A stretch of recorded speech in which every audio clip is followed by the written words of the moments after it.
Thank you so much for joining us. Really a pleasure to have you on the show today. Thank you. It's great to be here. Thanks for the opportunity. Absolutely. So listen, this is really a podcast looking at kind of new insights into the space that we're in. We're really looking at what the next kind of wave of treatments are in retina, talking about some research and development aspects, who the movers and shakers are. And I couldn't think of anyone better to have on this show than someone like yourself that's leading a company that's really making waves in our space. And, as an investigator in the clinical trials, for OPT-302, I think, the excitement level is there. And so I definitely want to kind of highlight the aspects of that, what Opthea is doing. But before that, really kind of give listeners an idea of where Opthea came from, and more in particular, where you came from, right? And how you kind of got to this point and where you're at now. So let's start with that, if you're okay with that. I think you've got a fascinating background in your history and where you've kind of come from. So talk to us a little bit about Megan Baldwin, PhD, right? And how you kind of came to be Megan Baldwin, CEO of Opthea. Well, it's a long story and it spans many, many years, and thanks very much. Look, I think where I'd start is, I'm a PhD trained scientist. I'm based here in Melbourne, Australia. I was born here in Melbourne. And if you look back over my research career, when I came to me needing to decide where I would undertake my PhD studies, I actually interviewed at various places, but I was immediately drawn to a program and a research group that was based here in Melbourne that had, at that time, just discovered VEGF-D, or vascular endothelial growth factor D. And the two investigators that had been involved in that discovery, Dr. Mark Ashen and Stephen Stacker here in Melbourne, they were really leading the way in trying to understand what this new molecule was. And it was in the world where, VEGF-A biology was coming to the fore, the potential clinical applications of targeting VEGF-A in the oncology setting was starting to be a bit of a twinkle in the eye of many researchers around the world. And here we were in Melbourne with a new gene and a lot of work to be done on it in order to understand what this new molecule, a member of the family, was going to be doing. What I really loved about that whole opportunity was the translational aspects of it and the immediate understanding from a scientific perspective of how this can be applied in the clinic, not just in oncology and cancer patients, but obviously, as we've seen now, the real ability to target multiple diseases, including eye diseases and retinal eye diseases specifically. So I did a PhD on VEGF-D. I actually created the VEGF-D mouse during my PhD, did a lot of the early characterization work around receptor binding, and then used that to pivot into a postdoctoral research period where I undertook a postdoc at Genentech in San Francisco. And I worked in the laboratory of Napoleon Ferrara, who, for people who may not be aware, he was actually the person who had discovered VEGF-A and had been pivotal in the development of Lucentis as well as Avastin at Genentech, which of course was the leading biotechnology company that was leading the way in anti-angiogenesis. So I did a number of years of research work at Genentech, again, really, really interesting, and I love my time there, and I love interacting within the biotechnology company, both from a research perspective, but also getting an understanding and exposure to the drug development process and a lot of the different teams that it takes to take a molecule from, a research program into a therapeutic. And that really opened my eyes. Towards the end of my postdoc, I guess I started to think about other career opportunities to take me away from the research bench itself, but to become a little bit more closer to drug development in various other divisions of the company. I joined the market planning department for a number of years at Genentech following my postdoc. That gave me an even broader point of view on drug development. And then at the time, I was actually approached by the former CEO of the company that I now lead, who was at that time really pulling together intellectual property around the VEGF-C, VEGF-D, and VEGF receptor 3 part of the pathway. And for the listeners, I think I really like to draw the distinction between, obviously, a lot of the intellectual property and the companies that we all know and are familiar with in the space, that intellectual property is obviously focused on VEGF-A and predominantly on its binding and activation on VEGF receptor 2. What we have at Opthea, and what I was drawn to, was a very defined area of the intellectual property that was specific for VEGF-C, VEGF-D, and VEGF receptor 3, and the therapeutic compounds that we had in the company at that time was a trap molecule, which was the forefather to OPT-302, so a molecule that was derived from the extracellular binding domain of VEGF receptor 3 that would sequester and very potently, with high affinity, block the activity of both VEGF-C and D. And then we had various antibodies to the selective members of the family as well. I moved back from San Francisco into Melbourne in order to originally be scientific affairs manager. Then I was moved on to being head of preclinical R&D, and eventually, really just learn a lot from the former CEO. And when we decided to pivot away from oncology and move into the eye disease opportunity, the company underwent quite a significant restructuring. I was appointed at that point as CEO of the public company.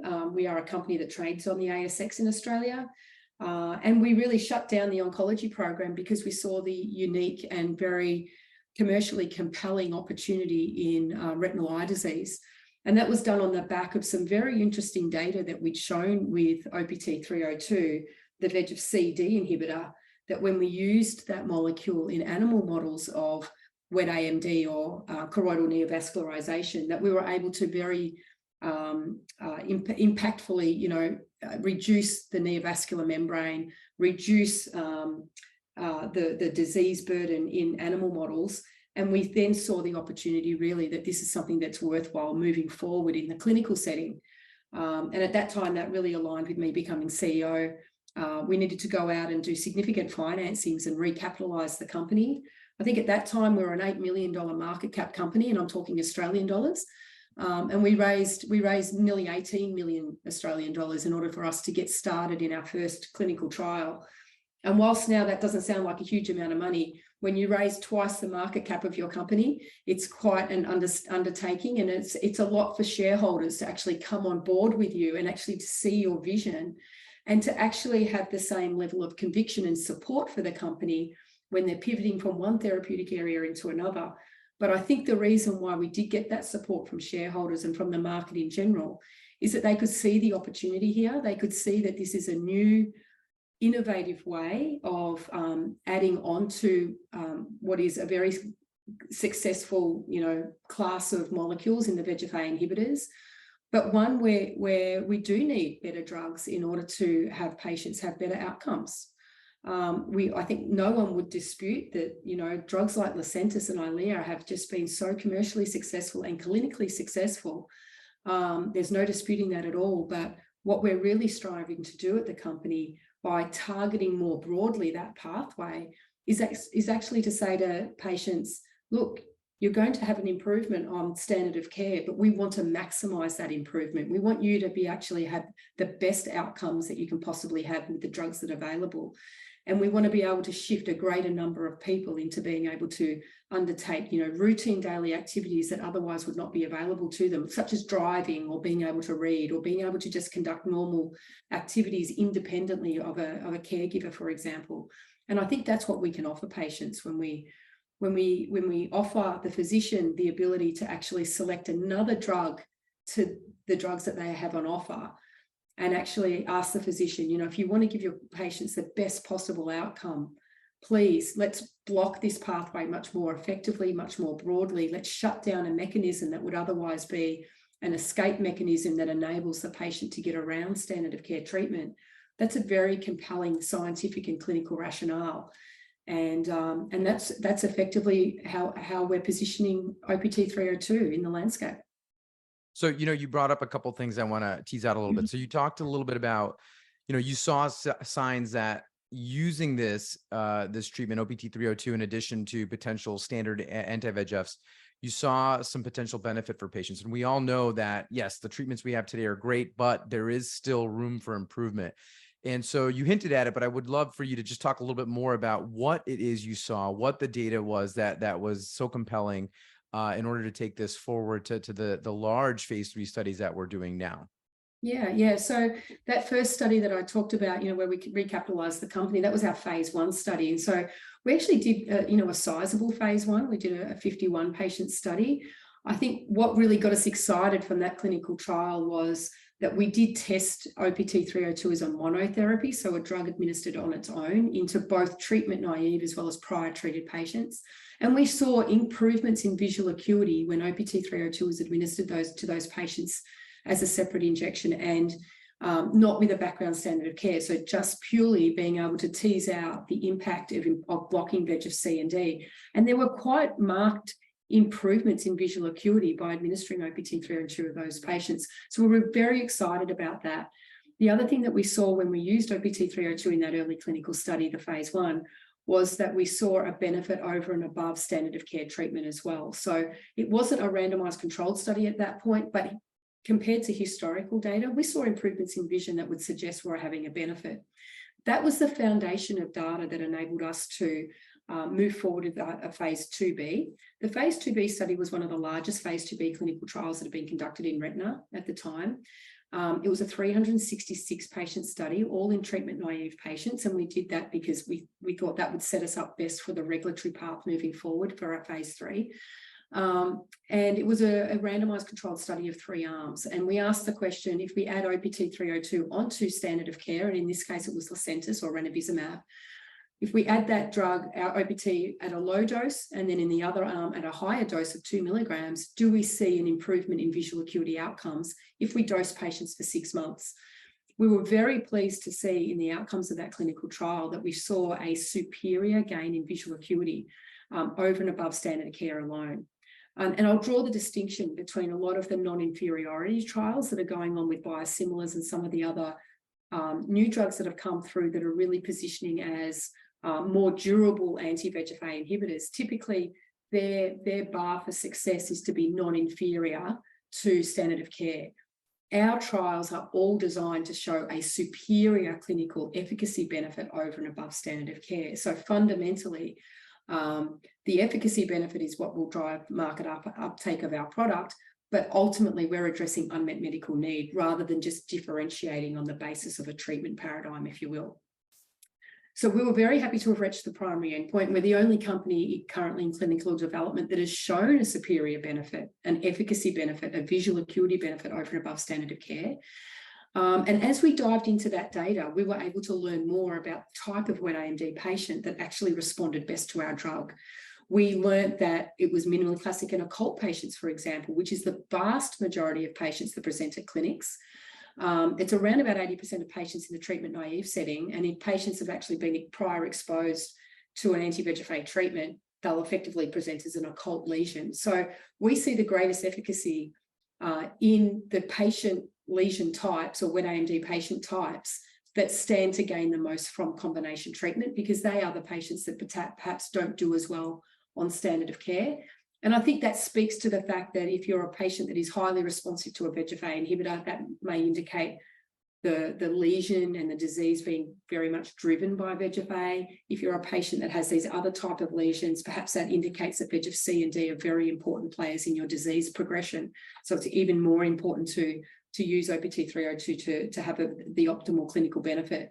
Across the board, we saw impact on visual acuity, not only in the mean gain in visual acuity over and above the control, but also in the proportion of patients that had 15 letters or 3 lines of gain, 2 lines of gain, 1 lines of gain. So no matter what parameter we looked at in terms of visual acuity outcomes, the benefit of OPT-302 combination therapy was there.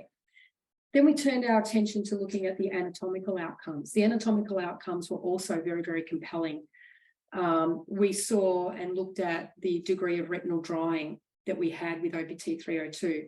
We know that anti-VEGF-A treatments are very good at drying out the retina. It is no doubt that inhibiting VEGF-A has a profound effect on reducing fluid at the back of the eye. We were able to improve upon that by further impacting those fluid and leakage pathways with C and D inhibition. We also showed a really quite a significant and compelling impact on the disease burden for patients. So by that, I mean, we looked at the size of the wet AMD lesion, and we were able to significantly regress the lesion size. So overall disease burden came down when OPT-302 was administered on top of standard of care, and that was concordant with a reduction in the neovascular membrane as well. And I think all of that speaks to starving the lesion, the disease process itself, of the ability to stimulate the lesion development, to stimulate the blood vessels and that leakage process at the back of the eye. How do we achieve that? We achieve it by administering OPT-302 that blocks VEGF-C and D, and used together with a VEGF-A inhibitor, it effectively shuts down that entire VEGF pathway. And that means that the lesions and the disease has nowhere to go, so other than the regress. And that actually then translates into improvements in visual acuity. And that's what we saw in our trial. So we've used a lot of those learnings from our phase 2 study. As I said, it was randomized controlled, statistically powered, and we read out a statistically significant improvement in vision. We've taken a lot of those elements of the design of our trial and applied them to our phase 3 program, which is advancing globally now, and that we are hoping to report out phase 3 top-line data early in 2025. And I think this is, what's been most exciting for us as clinicians involved in these trials. We recruit patients to these trials, and we are in a world where we have new agents coming out. We have recent approvals. We see TV commercials that the patients tell us about durability and things like that. And I can tell you time and time again, when I tell patients about this trial and the potential benefit, right? Hey, you may have a better visual outcome as a result of getting this treatment. It matters so much to patients. In other words, I think you kind of you tease this concept of durability, and we're kind of in this world of looking for the next more durable agent. But we're missing the point entirely of the fact that if you look time and time again, the data will tell you that patients care first and foremost about their visual acuity. You can ask them in many different ways, and they'll tell you, I want to see better and I want to see the best I can. And so we're excited about trials like this because this is exactly what we're looking for, right? And we all know this. We know that if you look at the data in the real world, patients never match clinical trial outcomes, and often don't do as well. And I think a lot of it has to do with what you mentioned, which is we're not really shutting the disease down well enough from day one. And I think that point really is something I wanted to bring out in this conversation, because I think, if you start that path a little differently day one, the outcomes may be better off, when you look a year, 2 years later. And certainly, certainly the trials will help us glean some of that information. So that's great. And I'm glad we're having that conversation, because I think it's important for other clinicians to understand and what we're really looking to achieve here. So that's good. Another thing you brought up in the conversation was, you mentioned as the leader of the organization, as the CEO, you have tough decisions to make. You've got to get financing. You've got to figure out what pivots you're going to make with the resources that you have. So I want to get a little bit of an understanding of, because this topic has come up, and it seems to be a theme in the industry, which is there's this tension between the scientist and the executive leader. That's the same person, but you've got to balance those things out. So when you say, hey, look, we're going to pivot away from oncology and we're really going to double down on ophthalmology or retina, what is that tension? What did you struggle with those decisions at all, or was it a pretty straightforward process for you? Yeah, look, it's a great question. And I think, as a CEO of a company, you are constantly faced, particularly as a smaller biotechnology company, where I think there's a lot of, obviously there's a lot of importance, and it's critical to be able to direct your resources and your cash to where you believe you're going to have the biggest impact. You don't have that luxury of being able to spend a lot of money on everything. So the onus comes down to being highly strategic and actually making the best assessment of where you're going to get a return on your investment and where you think that you should be focusing your efforts. When it came to the decision to pivot into ophthalmology and to drop our oncology program, I think it would have been a really difficult process if we simply looked at it from, a shareholder finance point of view. But I think what I like to do is always look at it in terms of the science and where the most compelling business case is. And I think if you keep bringing it back to that point, it's not a difficult decision as long as you justify it. And at that time, we had incredibly strong conviction. And as it turned out, I believe it was absolutely the right decision. Retinal eye disease and pivoting into that was a new opportunity. It still is a less competitive space when you think about ophthalmology versus oncology. You think about all the combination and triple combination of therapies that are ongoing for every type of cancer treatment out there. Right now, ophthalmology just has the VEGF-A inhibitors. I mean, I'm not talking about GA and all of the rest of it now, but I'm talking about AMD. It's dominated by anti-VEGF-A. There has been no real innovation in terms of targeting other pathways that will build on the efficacy. The biology was very sound.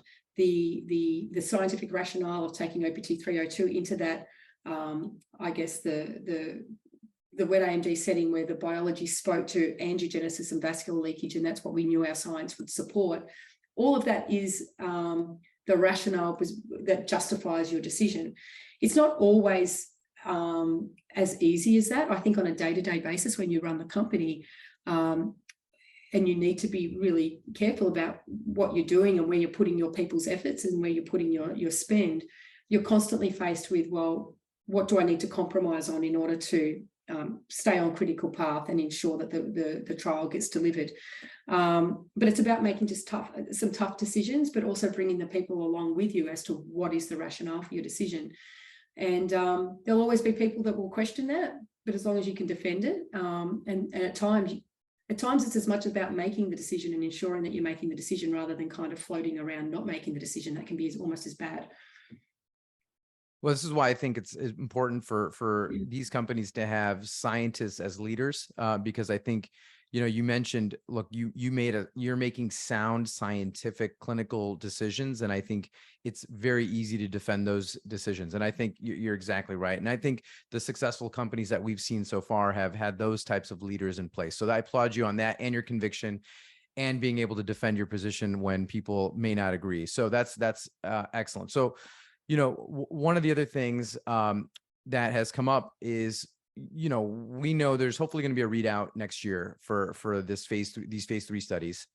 And let's fast forward a year later, potentially we've got, this new treatment available for our patients. And in that landscape, whether it's 2025, 2026, whatever it may be, we know other treatments may be available. So how do you see it? So now I'm asking you to step away from being the scientist, and now let's talk about where we think just the space is going, right? Because it's, like you said, clearly 10 years ago, we had 1 or 2 anti-VEGF agents, and it was very easy.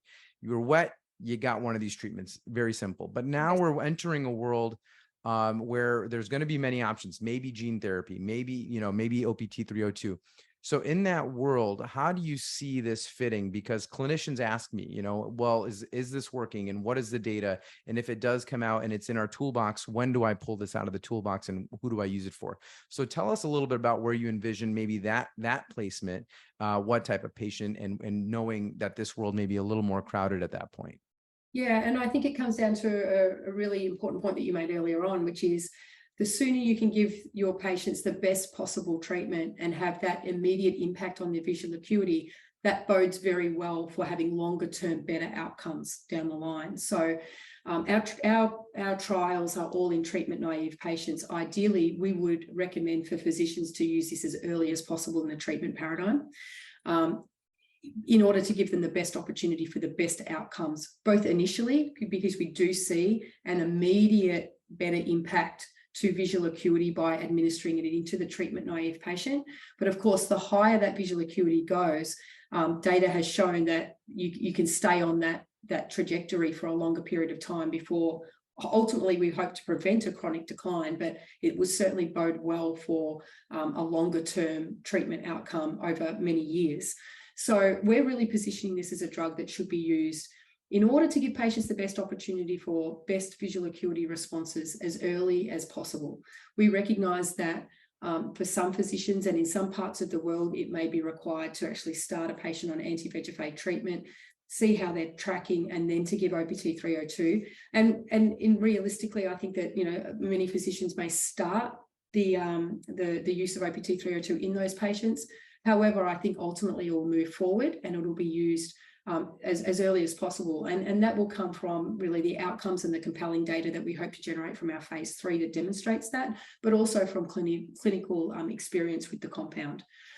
The other point that you touched on was really, how does our drugs withstand new entrants, new market entrants into this landscape? And we've been very specific and very strategic about the way we've designed our phase 3 in order to support the use of the drug, not only just tethered to one particular anti-VEGF-A treatment, but to actually generate data that supports the use of OPT-302 in combination with any anti-VEGF-A treatment.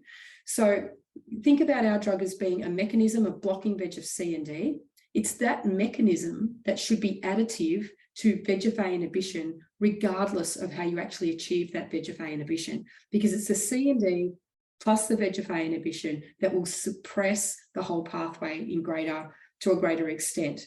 So whether or not you're a patient that might be receiving Lucentis, Eylea, Vabysmo, a gene therapy down the line, a biosimilar down the line, that all just fits into that class of molecules that's a VEGF-A inhibitor. By doing our phase 3s, we're doing one trial with Lucentis in our SHORE study, one trial with Eylea in our COAST study. That was the specific conversation we have had with the FDA, we've had it with the EMA, which is, look, we see our mechanism as being additive to anti-VEGF-A. We want to be able to demonstrate a safety profile with the two leading blockbuster agents in this space. We want to be able to demonstrate efficacy with both of them in order to position ourselves through a broad label that enables OPT-302 to be administered with any anti-VEGF-A treatment. And if we're successful in getting that broad label, which we hope, of course, that we are, that will then give the flexibility to the physician in terms of what background standard of care they are choosing to put their patient on. That may be in part dictated by the geographical location of the patient, their health insurance, all of those kind of decisions, the preference of the physician, the preference of the patient, for example. But then OPT-302 is the decision of, I want to give my patient the best possible outcome. I'm going to add that on top of.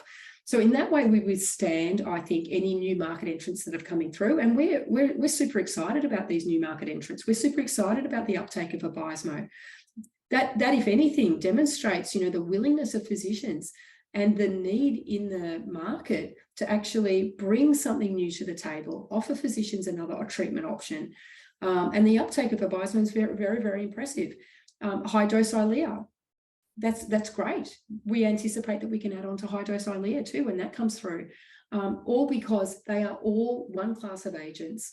They offer patients benefit, but we just want to improve upon that and give the best possible outcome. So I think we've been very strategic and intentional in how we've done our phase 3 to address that very question.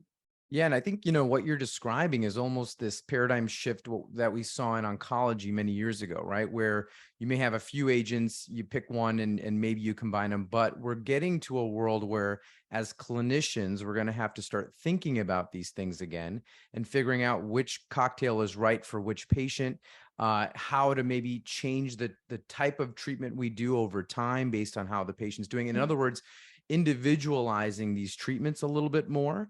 And really kind of becoming a little more cerebral again about how we approach these patients. And I think having options like this, addressing this new MOA, I think these are all really critically important in getting to that point where we're able to individualize care, ultimately getting better outcomes as a result. So I think it's a great point. Well said. I think people will really kind of understand, what we're trying to achieve here. So, as we round the corner here and kind of come up to the end of our time, I want to just kind of ask you, what's next for Opthea? Obviously, we want to finish up the phase 3 studies, get that data out there.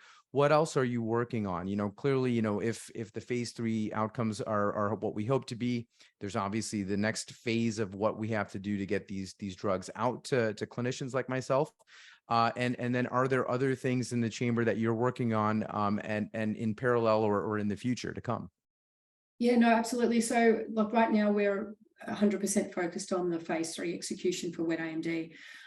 We have in the past generated really nice data in diabetic macular edema. We would like to be able to expand that program.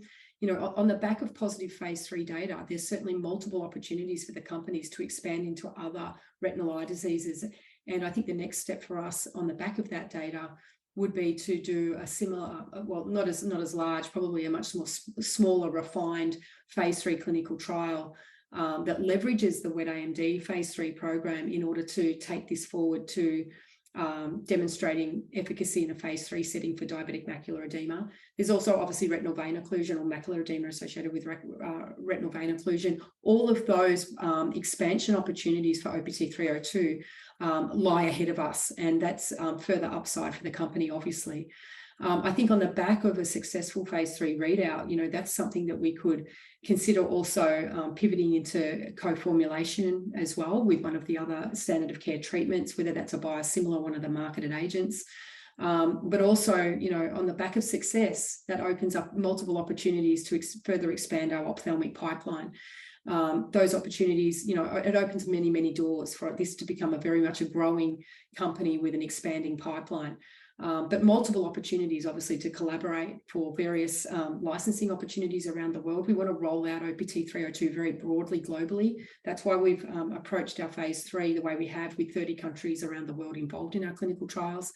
We see the ability to do licensing deals in order to expedite development in countries like Japan, China, Asia Pacific, and maybe some other regional areas as well, Middle East, for example. So there's a lot of opportunity for us to actually do licensing deals, explore co-formulation, explore new retinal eye diseases, which will further expand the market opportunity for this product. But we are laser focused on delivering of the wet AMD trial.